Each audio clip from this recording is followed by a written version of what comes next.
এইটো কপট ধৰ্মবিলাক কোনবিলাক যিবিলাক কামনা দেই এতিয়া বাকীবিলাক পুৰাণত বেদব্যাসে কপট সোমাই দিলে কামনা এইবিলাকো ধৰ্মই কিন্তু কামনা সোমাই দিলে ধৰ্ম পূৰ্জিত কৈতৱৰ্ত মানে কপট বোলে কি কপট বোলে আমুকক পূজা কৰিবি তামুক ফল পাবি বুজি পাইছে বোলে ধৰ্ম পূৰ্জিত কৈতৱৰ্ত পৰমম নিমত শৰণম সতম গতিকে ধৰ্মত থকা কপট বিলাকক কামনা বিলাকক বেদব্যাসে ভাগৱতৰ পৰা আঁতৰাই দিলে যা বোলে নিৰ্মত শৰণম সতম বোলে বিশুদ্ধ ধৰ্মৰ কথা উল্লেখ কৰিছে ভাগৱত সেইকাৰণে বেদব্যাসে কৈছে যে মই আজি যিটো ভাগৱত শাস্ত্ৰ নিৰূপণ কৰিছো তাত কপট কামনা থাকিব নালাগিব নিষ্কাম ভক্তি যত থাকিব সেই শাস্ত্ৰ মই আজি নিৰ্মাণ কৰিছো সেইকাৰণে বেদব্যাসে কৈছে ধৰ্ম পূৰ্জিত কৈতৱৰ্ত পৰমম নিমত শৰণম সতম বেদম বাস্তৱম তাপত্ৰয় উন্মূলনম আৰু বেদত থকা মানে যি বেদৰূপী কল্পতৰু বেদ মানে কল্পতৰু বৃক্ষ দেই এই বেদৰূপী কল্পতৰু বৃক্ষৰ যিটো পকা ফল কি বোলে ভাগৱত হয় নে বাৰু এতিয়া বহুতে ভাবিব বৰ গুৰুত্বপূৰ্ণ কথা দেই বহুতে ভাবিব যে আজি আমি আম গছটোত আমটোক খাই যিটো মিঠা পাব ফলৰ ৰসটো পাব আমত যিটো মিঠা পাব কিন্তু আপুনি আম গছটোকে বোলে আমটো ইমান মিঠা যেতিয়া তাৰ গছটো ইমান ভাল মানে বেছি মিঠা হ'ব বুলি বোলে নাই বোলে গছটোৱে মই কাটি লম বুলি গছৰ গুৰিটোত গৈ কিনি চুবাই থাকিলে হ'ব নেকি বোলে তাৰ এটা ডাল ভাঙি আনি কিনি ডালটোক চুবাই থাকিলে পাব নেকি আমৰ সোৱাদটো নাপায় পাবনে তো সেই কল্পতৰু বৃক্ষ কি কল্পতৰু বৃক্ষ হৈছে বেদ আৰু এই বেদৰ মানে ফলটো হৈছে মহাভাগৱত সেইকাৰণে কৈছে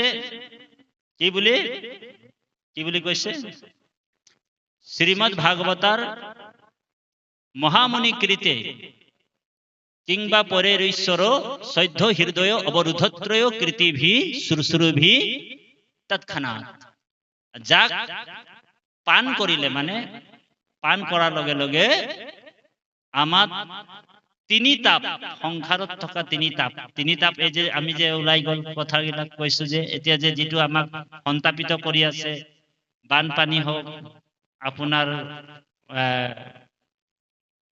বানপানী হোক আপোনাৰ ভূমিকম্প হোক হয়নে বাৰু বিজুলী ঢেৰেকনি হোক এইবিলাক তিনি তাপ এই তাপৰ পৰা জীৱবিলাক মুক্ত হ'ব পাৰে কেনেকে মুক্ত হ'ব পাৰে মানসিক তাপ আৰু বিভিন্ন তাপ আছে বহুত দুখ আছে বাপ জীৱবিলাকৰ পৰা জীৱই পায় সেইটো তাপ মানসিক তাপ আধ্যাত্মিক তাপ আৰু ইয়াৰ পৰা মুক্ত হ'বৰ কাৰণে ভাগৱত শাস্ত্ৰক বেদব্যাসে নিৰূপণ কৰিলে কি বুলি ক'লে বেদম বাস্তৱ মাত্ৰ বস্তু শিৱদম তাপত্ৰয়ো বিনাশনয় এই তিনি তাপৰ পৰা সন্তাপিত হৈ থকা জীৱবিলাক মুক্ত হ'ব পাৰিব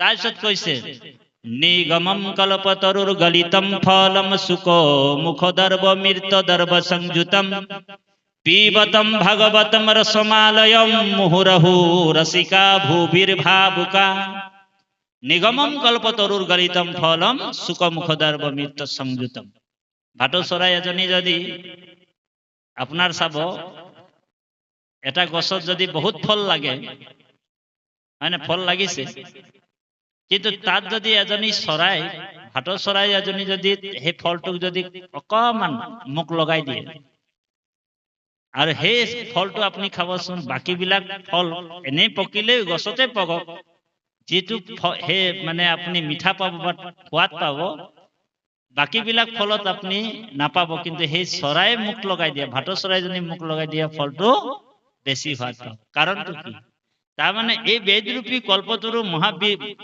মানে মহাবৃক্ষটোৰ মহাফলটো হৈছে মহাভাগৱত আৰু হুকমুনিৰ মুখৰ পৰা শুকমুনিৰ মুখৰ পৰা অমৃত নিচিনাকৈ এই মহাফলটো পৃথিৱীত নিগৰিত হৈছে আৰু তাকেই ভকত ভোমোৰাসকলে পান কৰি সেই পানৰ ৰসটো সেই ফলৰ ৰসটো আনন্দভাৱে পান কৰিছে এই তত্ত্বটোকে কৈছে এখানে কৈছে পিবতম ভাগৱতম ৰসমালয়ম আলয়ম বুলি এটা শব্দ আছে এতিয়া এই আলয়ম মানে কি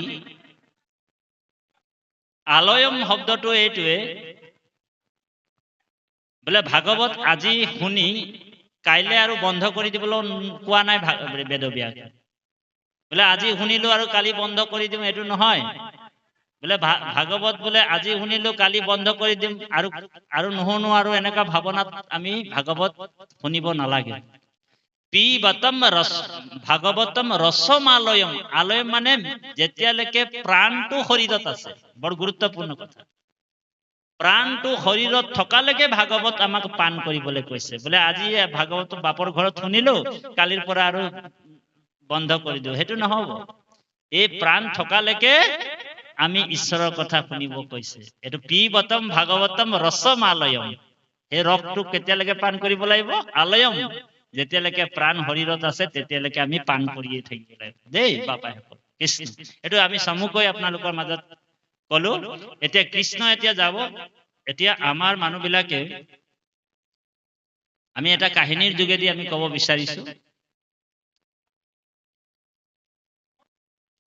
তাৰমানে আমি প্ৰত্যেকটা বস্তুৱে গুৰুজনাই আমাক বৰ সুন্দৰভাৱে দৰ্শন দি থৈ গৈছে আৰু সেই দৰ্শনেৰে আমি নিজৰ গৃহস্থ জীৱনটো আগবঢ়াই নিব লাগিব দেই বাপা গৃহস্থ জীৱনটো আমি সেই দৰ্শনেৰে আগবঢ়াই দিব লাগিব আমি আত্মাৰ কথাটো শুনিব লাগিব আপুনি চাব কিবা এটা কৰ্ম কৰিবলৈ যাওঁতে আপোনাক ভিতৰৰ পৰা এটা আপোনাক ইণ্ডিকেশ্যন দিয়ে সংকেত দিয়ে চাব যিকোনো কৰ্ম তাৰমানে এইটো ঈশ্বৰে আপোনাক প্ৰেৰণা দিয়ে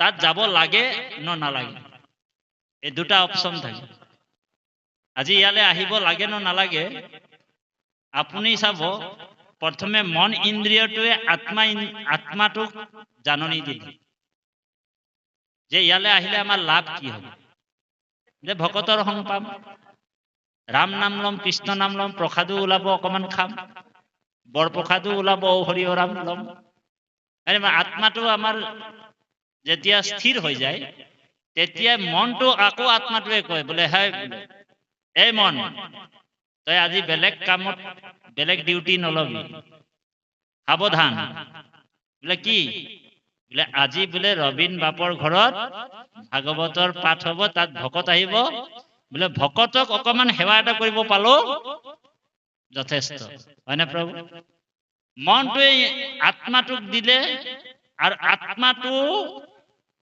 কি কৰিলে পৰমাত্মাক নিবেদন জনালে আৰু এই স্থানলৈ গুচি আহিলে আপোন কুশল সেই তত্ত্বটোৱে হৈছে আপোন কুশল চাবা যেবে তেবে নেৰিবা যুগত এতিয়া আপোন কুশলটো সেইকাৰণে কৈছে আপোন আপোন শত্ৰু আপোন আপোন মিত্ৰ আপোন আপোন ৰাখে আপোন আপোন মাৰে কাৰো কোনো শত্ৰুও নাথাকে কাৰো কোনো মিত্ৰ নাথাকে নিজেই নিজৰ শত্ৰু নিজেই নিজৰ মিত্ৰ আৰু নিজে নিজকে ৰাখিব পাৰে আৰু নিজে নিজকে মাৰিব সেইকাৰণে আমি ভাবো যে আমি ভগৱন্তৰ যেতিয়া ঈশ্বৰৰ সেৱক বা ভকত হৈছো আমি সদায় বেয়াবিলাক এৰি আমি ভাললে মানে ভাল চিন্তা কৰিব লাগে চিন্তাবিলাকো আমাৰ মানে মানে ভাৱনাবিলাকো আমাৰ শুদ্ধ হ'ব লাগে শুদ্ধ ভাৱনা যদি ভগৱন্তক ভক্তি কৰা হয় শুদ্ধ ভাৱনাটোৰ যোগেদিহে ঈশ্বৰ প্ৰসন্ন হয় বৰ গুৰুত্বপূৰ্ণ কথা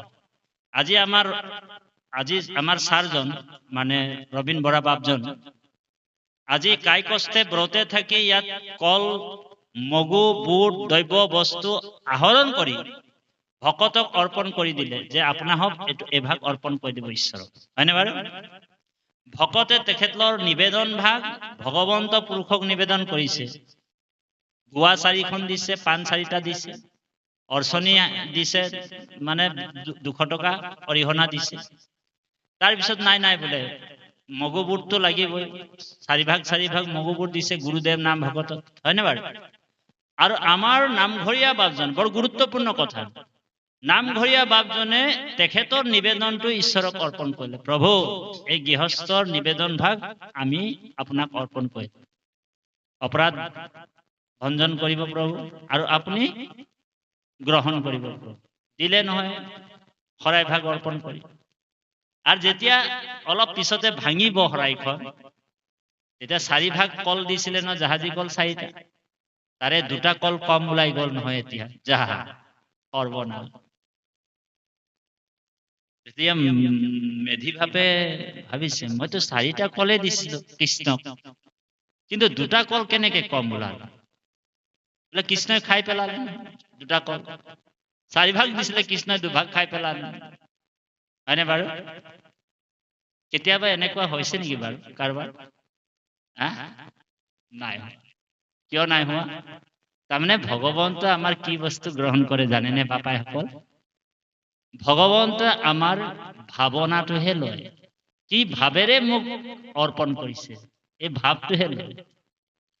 আমাৰ বৰা বাপে যদি ভাবে যে বাপসকলৰ আৰু কাম ধান্দা নাই, আৰু ভকতসকল খোৱা ভকতহে, আহিব জলপান বোলে ঔ হৰি ওৰাম কৰিব, তাতি বাপ, বহুত ভকত তেনেকুৱাও থাকে বাৰু জাগাই জাগাই, হয়নে বাৰু? আৰু তেওঁলোকৰ কাৰণে এইটো ব্যৱস্থা কৰিম, আৰু এনেকুৱা ভাৱনা যদি বাপজনে কৰে, তেতিয়া ভগৱন্তে চাব কি ৰকম মানুহ ৰে, বোলে মোৰ ভকতক মাতি কিনি এনেকুৱা ভাৱনাই লৈছে,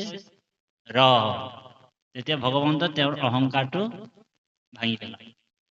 আৰু বাপজনে যদি ভাবে নাই নাই, ভকতে হৈছে ভগৱন্তৰ স্বৰূপ, গতিকে ভগৱন্তে কৈছে কৃষ্ণক পাইবাৰ জানা ভকতেহে পন্থা, বা কৃষ্ণক পাইবাৰ জানা ভকতিহে পন্থা।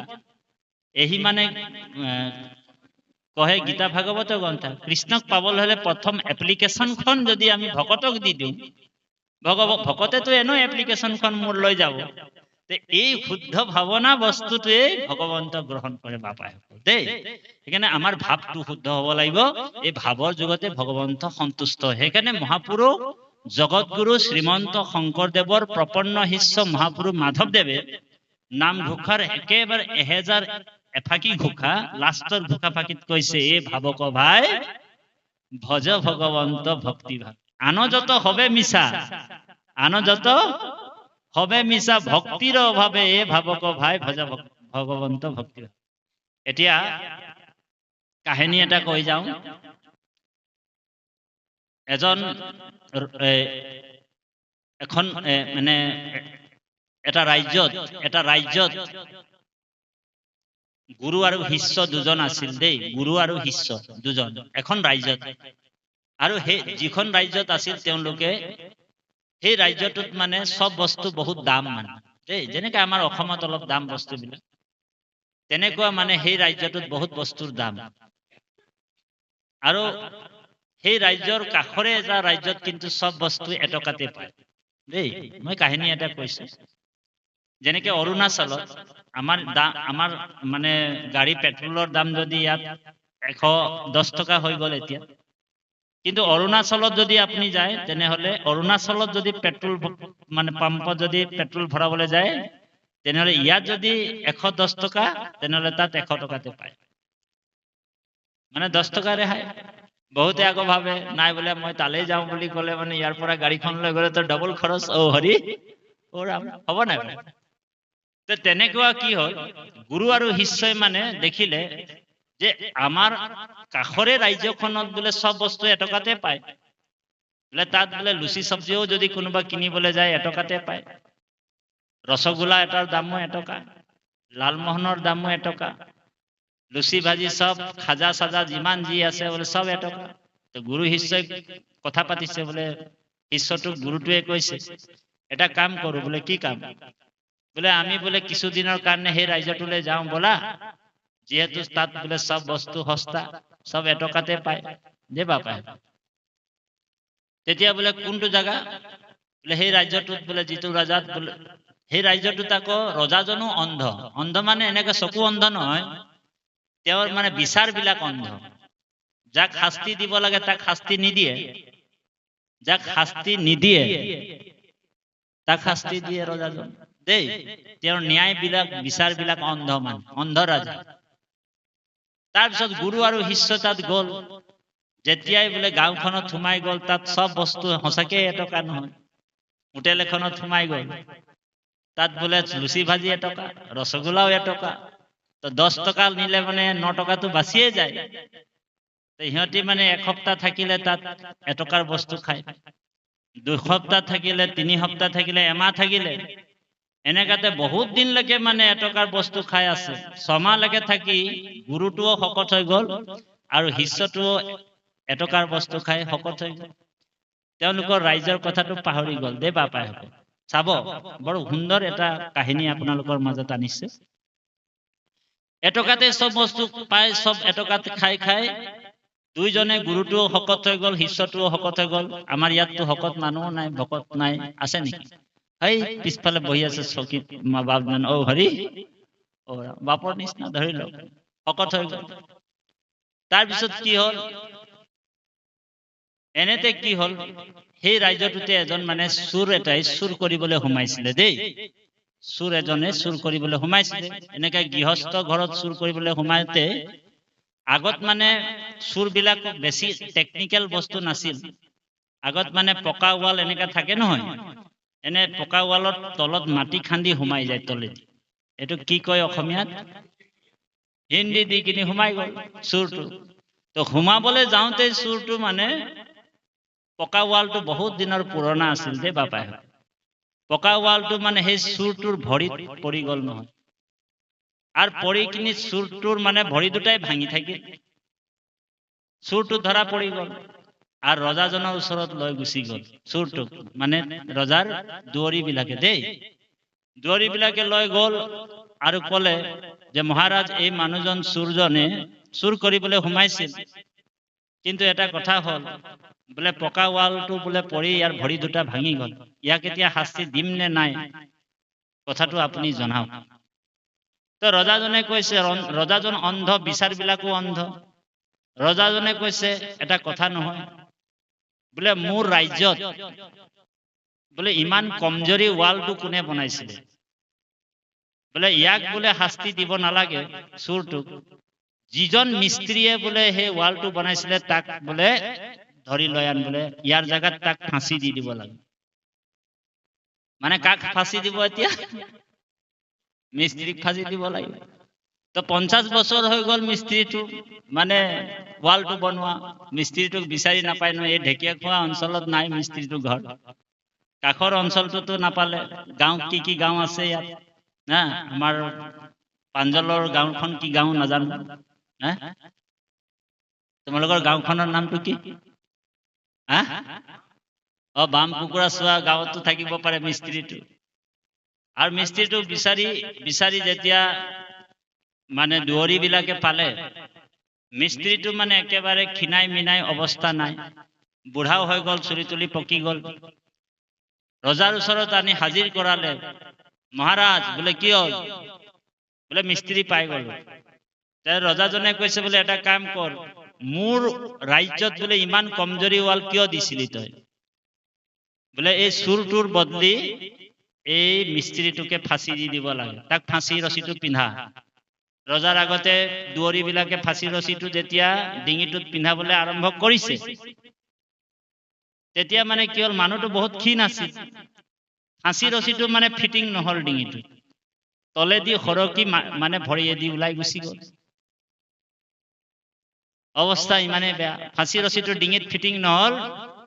তাৰপিছত ৰজাই কৈছে বোলে ইয়াতকে যদি শকত মানুহ এটা পাও, তেনেহলে তাহাঁত সেই ধৰি লৈ আন, ইয়াৰ জাগাত তাক ফাঁচি দি দিব লাগে।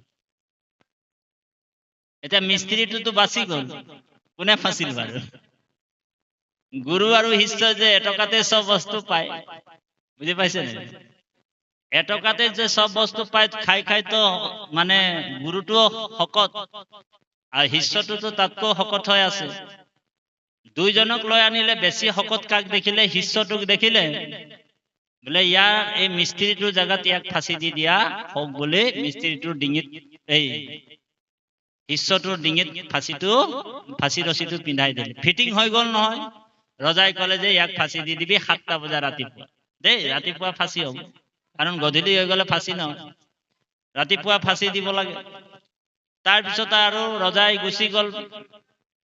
গুৰুটোৰ আগত শিষ্যটোৱে কান্দিলে যে হে গুৰুদেৱ, বোলে আপোনাৰ কাৰণে মই এই ৰাজ্যটোলৈ আহিছিলো, আৰু চব বস্তু এটকাতে পাই বুলি আহিলো, এটকাত মানে পাই ধুমধাম মই খালো। ৰসগোল্লা এটকা, লালমোহন এটকা, লুচি ভাজি এটকা খাই খাই মই শকত হলো, আপুনিও শকত হল, আপোনাতকৈ মই বেছি শকত হৈ গলো। গতিকে প্ৰভু, মইতো ফচি গলো, ফাঁচি এতিয়া মোৰে হ'ব। আপুনি ইয়াৰ আহিম বুলি কৈছিলে, সেইকাৰণে আপোনাৰ লগত আহিলো। যিহেতু আপুনি গুৰু, আপুনি মোক ৰক্ষা কৰিব লাগিব। তেতিয়া গুৰুৱে ক'লে যে তই চিন্তা নকৰিবি, 7টা বজাত যেতিয়া মই কাণত কথা এটা কওঁ শুনি ল। যেতিয়া 7টা বজাত ফাঁচি দিবলৈ তোমাক ল'ব, তেতিয়া তুমি আৰু মই কাজিয়া লাগিম। তোমাৰ ফাঁচি ৰছীটো মই কাঢ়ি ল'ম আৰু মই ক'ম যে মোক সোনকালে ফাঁচি দি দিয়া, মই সোনকালে মৰি যাম। আৰু মোৰ পৰা তুমি ফাঁচি ৰছীটো কাঢ়ি ল'বা আৰু তুমি ক'বা মোক সোনকালে ফাঁচি দি দিবা, মই মৰি যাম।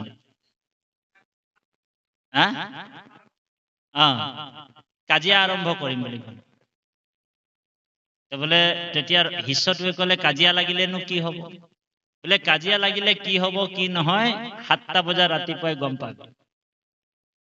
আৰু সঁচাকৈ মহাৰাজ আহিলে, সিংহাসনত বহিলে। এইফালে যেতিয়াই শিষ্যটোক ফাঁচি দিবৰ সময়তে গুৰুটোৱে আহি কিনি ডাইৰেক্ট মানে ৰছীটো লৈ কাঢ়ি লৈ কৈছে মোক সোনকালে ফাঁচি দি দিয়া, মই মৰি যাব বিচাৰিছো। শিষ্যটোৱে কৈছে নহয় গুৰুদেৱ, বোলে ফাঁচিটো মোৰ নামত আছে, ময়ে মৰিব লাগিব, মোক সোনকালে ফাঁচি দি মই মৰি যাম। এই দৃশ্যটো ৰজাজনে চাই আছে। ৰজাজনে কৈছে হেৰি নহয়, কথা এটা হ'ল। বোলে কি হ'ল? তহঁতি বোলে মৰিবৰ কাৰণে ইমান উৎপাত কিয় কৰি আছে? ৰজাজনে কৈছে কাৰণ অন্ধ ৰজা দেই, তাৰ বিচাৰ বিলাকো অন্ধ। তেতিয়া গুৰুটোৱে কৈছে মহাৰাজ, আজিৰ দিনত যিজনে ফাঁচি লৈ মৰিব পাৰে, আজিৰ এই মুহূৰ্তত যোনে ফাঁচি লৈ মৰিব পাৰে, তেওঁ অহা জন্মটোত গোটেই পৃথিৱীৰ ৰজা হ'ব বুলি কৈছে। আজিৰ দিনটোত যোনে ফাঁচি লৈ মৰিব পাৰে, অহা জন্মটোত গোটেই পৃথিৱীৰ ৰজা হৈ যাব বুলি ক'লে। তো ৰজা কৈছে, ৰজা ভাবিছে মইতো এখন ৰাজ্যৰে ৰজা হৈ আছো, যদি মই কেনেবাকে ফাঁচি লৈ মৰি যাওঁ তেনেহলে মই গোটেই পৃথিৱীৰ ৰজা হৈ যাম, হয়নে বাৰু? বোলে তহঁতি মৰিব নালাগে, বোলে ফাঁচি ৰছীটো মোক দে, ডিঙিটোত ললে আৰু ঔ হৰি ৰজাও মৰি থাকিল। গতিকে বাপাইসকল, এই কাহিনীটোৰ যোগেদি আমি এটা তত্ত্ব ক'ব বিচাৰিছো যে আপোন কুশল চাবা যেবে তেবে নেৰিবাহা যুগত। নিজৰ কুশলৰ চিন্তা যদি নিজে নাভাবিব, তেনেহলে আনে আপোনাৰ চিন্তা কৰিব নোৱাৰে।